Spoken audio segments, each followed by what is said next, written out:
In just over a week, the war in Gaza will enter a third year unless Hamas agrees to a peace plan rolled out today by President Trump and accepted by Israel's prime minister. The multi-point plan, which calls for an immediate end to the war and return of the hostages within 3 days. The plan also, for the first time, lays out in detail the future of a post-war Gaza. At first, it would be run by a governing board that would include former British Prime Minister Tony Blair. It would be headed by President Trump. And the president made clear what will happen if Hamas does not accept the deal. Weijia Jiang is at the White House. Weijia? Well, good evening. A White House official tells CBS News the Qatari prime minister and an Egyptian intelligence chief has met with Hamas negotiators and presented President Trump's 20-point proposal. If Hamas rejects this deal, Trump has given Israel the green light to carry on with and to finish the war. As Israeli bombs continue to hit Gaza, President Trump announced the violence could soon stop. We had a long, strong talk, Bibi and I, and he understands it's time. It's time. Israeli Prime Minister Netanyahu says he supports the White House's 20-point peace proposal. If Hamas also agrees, the war will immediately end.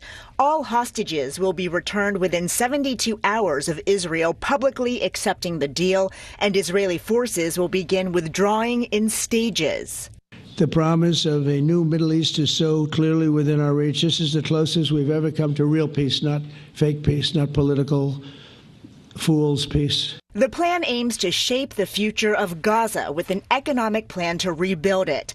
Unlike previous proposals, Palestinians would not have to leave during Gaza's reconstruction. Hamas would not play a role in governing. There would be a temporary board of peace chaired by Trump. The joint announcement was closely watched in Israel, with some celebrating.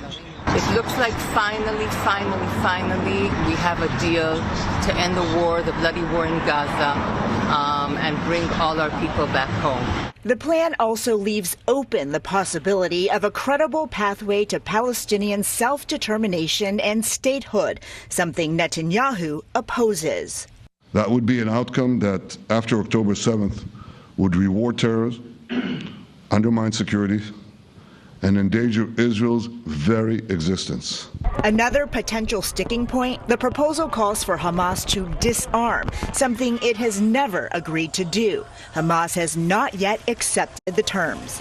I have a feeling that we're going to have a positive answer, but if not, as you know, Bibi, you'd have our full backing to do what you would have to do.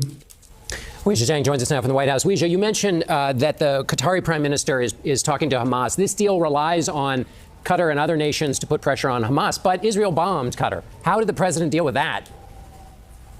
So today in the Oval Office, President Trump and Prime Minister Netanyahu met for nearly 4 hours before making that joint announcement. And during that meeting, Netanyahu called the Prime Minister of Qatar from the Oval to apologize for launching that attack, which targeted Hamas leadership. The White House says during that call, Netanyahu acknowledged Israel violated Qatari sovereignty and said it would not happen again. Weijia, the two leaders did not take any questions at what was supposed to be a news conference. What do we make of that?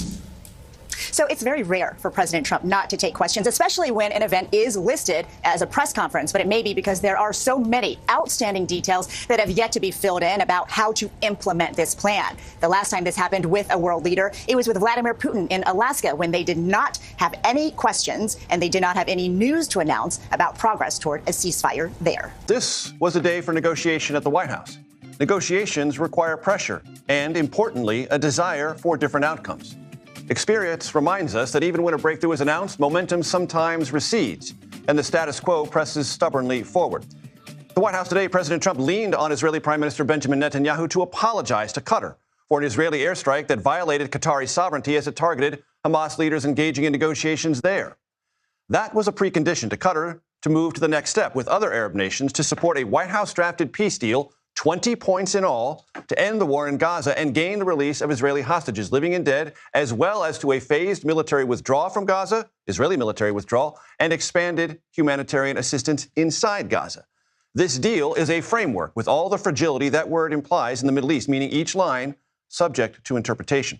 Among the biggest asks, Hamas must disarm and play no role in a future of Palestinian governance, a stipulation that the Hamas leadership has yet to accept. Now, in its weakened state, Hamas may, I emphasize may, have to agree, or risk incurring the wrath or indifference of historically sympathetic Arab nations.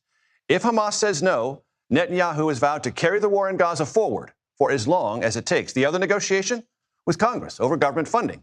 The White House and Congress, controlled entirely by Republicans, are on the verge of a shutdown that could limit basic federal services and result in sizable firings within the federal workforce, possibly firings much larger than those carried out thus far in the name of DOGE.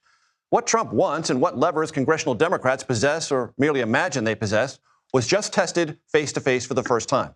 Bipartisan congressional leaders just wrapped up a meeting with Trump at the White House. We have invited a House Republican and House Democrat to debate the various shutdown scenarios and potential ways out.